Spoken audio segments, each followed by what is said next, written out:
Hallo, ich bin Frank Wolf von Staffbase und wir sprechen heute über die Mitarbeiterzeitung oder genauer gesagt, wie man die Mitarbeiterzeitung digitalisieren kann. Das ist aktuell ein großes Thema. Die Mitarbeiterzeitung ist schon lange ein Leitmedium der internen Kommunikation, war lange der zentrale Kanal für Mitarbeiter und jetzt mit Themen wie Smartphones, mit immer mehr Digitalisierung, die alle Bereiche des Lebens durchdringt, ist klar, dass Digitalisierung auch in der internen Kommunikation eine viel größere Rolle spielt. Deshalb ist es heute auch nicht das Ziel zu sagen, was ist jetzt besser, Papier oder digital. In den meisten Unternehmen ist die Frage schon geklärt. Man will digitale Themen tun, die Frage ist nur wie. Ja? Und das Spannende daran ist, das werden wir heute im Laufe hier auch sehen, wie bedeutet, digital ist nicht immer gleich gut. Digital kann man auch leider richtig schlecht machen. Und das führt dazu, dass das digitale Thema durchaus auch verbrennen kann und dass man dort eben auch eine gewisse digitale Desillusionierung hat. Und wir wollen uns heute angucken, wie es dazu kommen kann und wie man digital im Unternehmen richtig gut machen kann und wie man von der Mitarbeiterzeitung zu ganz neuen Medien und Kanälen kommen kann. In dem ersten Schritt schauen wir uns aber mal die Mitarbeiterzeitung an, wie die klassischerweise aufgebaut ist und vor allen Dingen, was die für Stärken und Schwächen hat. Ja? Stärken sind relativ klar die Zugänglichkeit. Ich kann die halt drucken, ich kann die an verschiedene Stellen direkt vor der Kantine, im Werk, in Umkleideräumen, im Büro auslegen. Mitarbeiter können die sich mitnehmen, können die mit nach Hause nehmen. Es ist also sehr einfach, die zu verteilen, an verschiedenen Stellen, auch international die zu verteilen und das sicherzustellen. Ja? Egal, ob jemand am Schreibtisch sitzt oder ob jemand heute in Produktion unterwegs ist oder draußen am Kunden unterwegs ist, sehr leicht das zu bewerkstelligen. Dazu kommt, dass die Reichweite der Mitarbeiterzeitung heute eigentlich meist so gemessen wird, dass man sagt, die ist gleich der Auflage. Ja, das heißt, wenn man 4000 Stück druckt, hat man irgendwie das Gefühl, naja, von meinen 4000 Mitarbeitern habe ich heute wirklich alle erreicht. Nur 34% der deutschen Unternehmen messen aktuell Reichweite von Mitarbeiterzeitung. Also man begnügt sich da ganz oft mit der Auflage der Zeitung selbst, um zu schauen, kommen wir wirklich bei Mitarbeitern an. Ja? Drittens, es gibt so eine Diskussion, dass Papier nach wie vor sehr hochwertig wirkt, dass es qualitativ wirkt, dass die Botschaften, die da drin stehen, dass die besser bei den Mitarbeitern ankommen und dass man einfach viel mehr eine Marke und ein Unternehmen damit transportieren kann. Kann man so stehen lassen, gibt es solche und solche Meinungen dazu, aber ist immer noch ein Argument, was oft im Feld geführt wird. Ja? Letztens Storytelling. Das ist ein allgemeines Argument insgesamt, auch entgegen so Digitalisierungstrends, dass man sagt, wenn ich Hintergrundberichte habe, wenn ich Reportagen habe, wenn ich so viele Bilder, viel Text habe, dann ist Papier, dann ist so ein großes Format nach wie vor etwas, was seine Vorteile hat. So viel mal dazu. Ich denke, das ist auch relativ klar. Es ist auch relativ klar, was so die klassischen Nachteile einer Mitarbeiterzeitung sind. Aktualität ist klar einer. Ganz oft kommt die so monatlich raus oder die kommt einmal im Quartal raus. Es ist klar, dass man viele aktuelle Themen damit nicht sehr gut abbilden kann. Ja? Das Gleiche gilt für lokale Inhalte. Oft ist das zentral gesteuert. Auch bei großen Konzernen geht das von der Zentrale in viele Bereiche bis Ländergesellschaften, wo man wenig lokale Inhalte hat. Wer das heute gut organisiert, der schafft schon lokale Inhalte. Die sind aber regional, die sind nicht hyperlokal, wie das bei digital funktioniert. Ja? Messbarkeit haben wir schon gesprochen, ist eher schlecht. Wie gesagt, in Deutschland so eher 34% und die machen dann Messbarkeit, können Dinge sein, dass man Umfragen macht, dass man ein Quiz macht oder andere Themen, wo man einfach eine Rückmeldung bekommt und daraus ableiten kann, wie ist ungefähr die Reichweite dessen, was wir hier tun. Ja? Interaktion ist ähnlich wie Messbarkeit. Man kann bestimmte Dinge tun, also der angesprochene Quiz oder Gewinnspiel, was man hier reinbringt, oder man hat so einen Rückmeldekanal, dass Mitarbeiter einen Brief oder eine E-Mail an die Redaktion schicken können. Aber von dem, was an Interaktion digital möglich ist, ist man natürlich weit, weit entfernt. Ja? Das ist die Ausgangsbasis und die ist jetzt von der gefühlten oder der Reichweite erstmal gar nicht so schlecht, aufgrund der Vorteile, gerade im Bereich Zugänglichkeit, die ich hier geschildert habe. Ja? Und jetzt ist es oft so, wenn man jetzt digital gehen will, dann macht man den ersten Schritt und behält das Konzept mehr oder weniger bei. Ja? Und sagt jetzt, wir machen das, was wir jetzt gemacht haben, wir machen es jetzt digital. Ja? Und auf den ersten Blick hat das ja auch ein paar Vorteile, die direkt da sind. Ja? Das eine ist Video. Ja? Ich habe mit Rich Media die Möglichkeit, Video einzubetten, ich kann mehr Bilder einbetten, Bildergalerien. Man hört so oft das Argument, hey, wir haben so ein tolles Event gehabt, wir haben 30 tolle Bilder, aber in der Mitarbeiterzeitung konnten wir bis jetzt nur 3 abbilden. Digital können wir viel, viel mehr Bilder und Inhalte zeigen. Ja? Das ist auf jeden Fall ein Argument. Das zweite ist Interaktion. Ich kann plötzlich Zugriffe besser anschauen, messen. Ich kann sowas wie Likes haben, sowas wie Kommentare haben. Ich kann sowas wie kurze Umfragen haben, die jetzt den Mitarbeitern ermöglichen, auch sich besser mitzuteilen. Und ich habe eine Messbarkeit, die relativ klar ist. Das heißt, Mitarbeiter können, wenn sie das aufrufen, sehe ich, das war ein Nutzer, der hat das aufgerufen. Ich kann oft auch sehen, wie viele Aufrufe pro Nutzer, also wie viele eindeutige Nutzer habe ich in den Bereichen. Und damit kann ich auch besser lernen, welche Themen sind denn interessant für Mitarbeiter. Ja. So viel zu den Vorteilen. Es gibt eine ganze Reihe von Nachteilen, die jetzt mit dem digitalen Format einhergehen. Das erste ist Zugänglichkeit. Zugänglichkeit hat so 2 Aspekte. Der eine Aspekt ist die Frage, wenn Mitarbeiter das sehen sollen, das sind oft interne Inhalte, die sollen sich irgendwie einloggen. Das heißt, ich habe gerade für Produktionsmitarbeiter, für Mitarbeiter, die heute keine E-Mail haben, habe ich plötzlich ein neues Thema, wie loggen die sich da eigentlich ein und wie schaffen die es auch, sich vielleicht nach 4 Wochen wieder einzuloggen. Müssen die das dann überhaupt? Haben die dann ihr Passwort vergessen? Also solche Themen kommen dann plötzlich dazu. Das ist das eine. Das andere, was fast noch ein bisschen schwerer wiegt, ist dieses Thema Zugänglichkeit in Form von, wie finde ich eigentlich diesen Eingang wieder zu diesem digitalen Magazin? Ja? Bei einer Mitarbeiterzeitung ist es heute so, wenn die frisch erscheint, dann lege ich die halt irgendwo aus. Der Mitarbeiter geht zur Kantine und auf dem Weg sieht er, hey, neue Mitarbeiterzeitung jetzt, die nehme ich mir einfach mit. Ja? Im digitalen Magazin, das hat irgendeine Webadresse. Der Mitarbeiter muss aktiv da drauf gehen, das aufrufen und schauen, ob da neue Dinge passiert sind. Das ist eine sehr, sehr hohe Hürde, ja, die dazu führt, dass man da wesentlich weniger Reichweite wirklich generiert.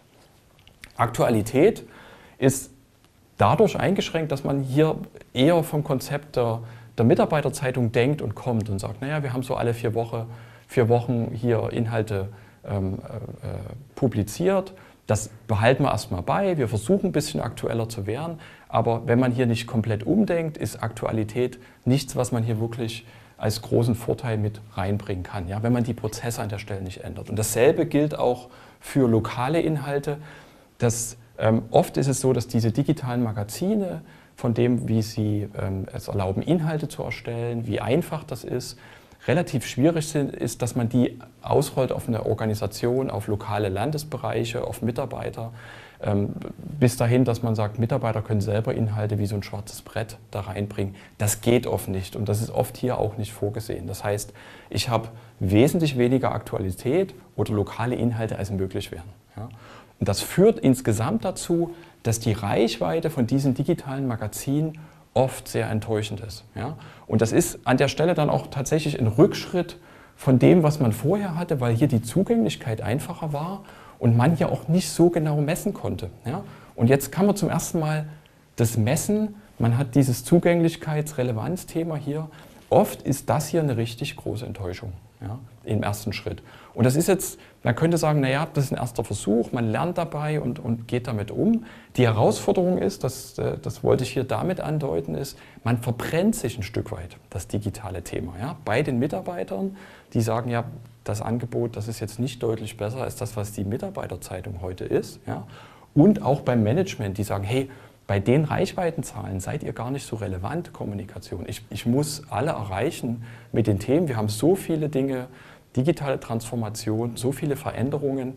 Wenn ich nicht alle erreiche, dann ist das nicht das Medium, was mich hier weiterbringt. Ja?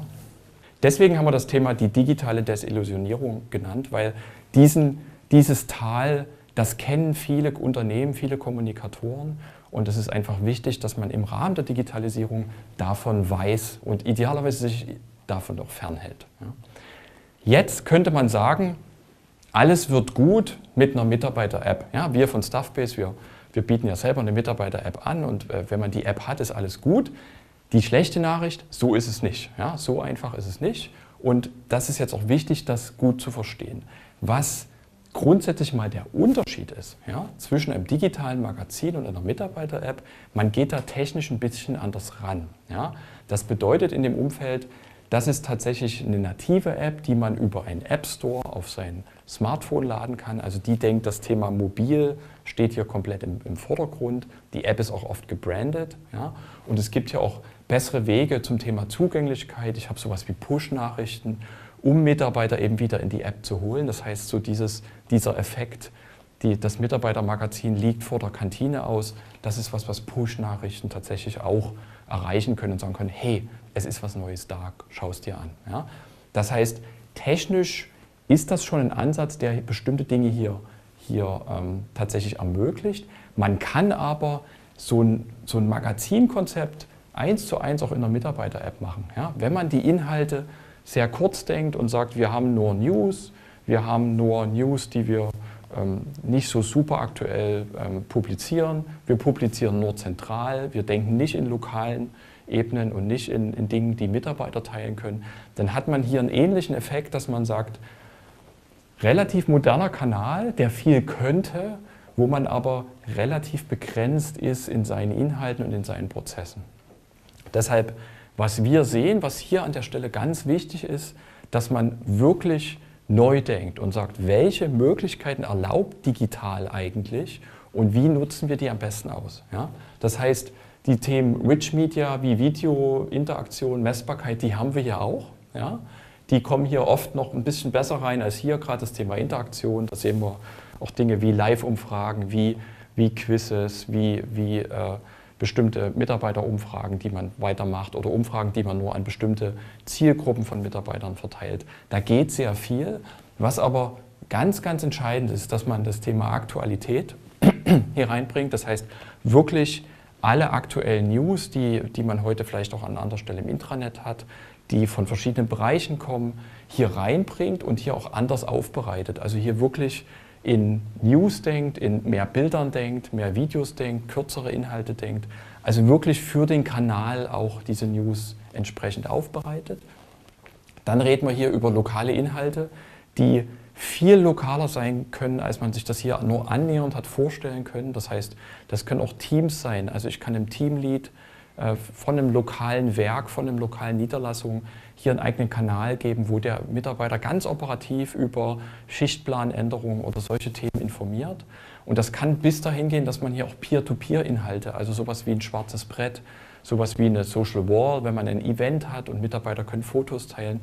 Das sind alles Dinge, die hier mit reinkommen und die das natürlich spannender machen, die hier für mehr Relevanz sorgen. Das gilt vor allen Dingen auch für ein Thema wie weitere Mehrwerte. Ja? Das sind Dinge wie klassischerweise ein Speiseplan, wie ein Telefonbuch, können auch Personalservices sein, wie ich will meinen Urlaubsantrag anschauen, ich will Zeitformulare anschauen oder vom Betriebsrat kommt auf so ein Thema rein wie Mitarbeitervorteile, also ein Link zu einem Rabattportal für Mitarbeiter.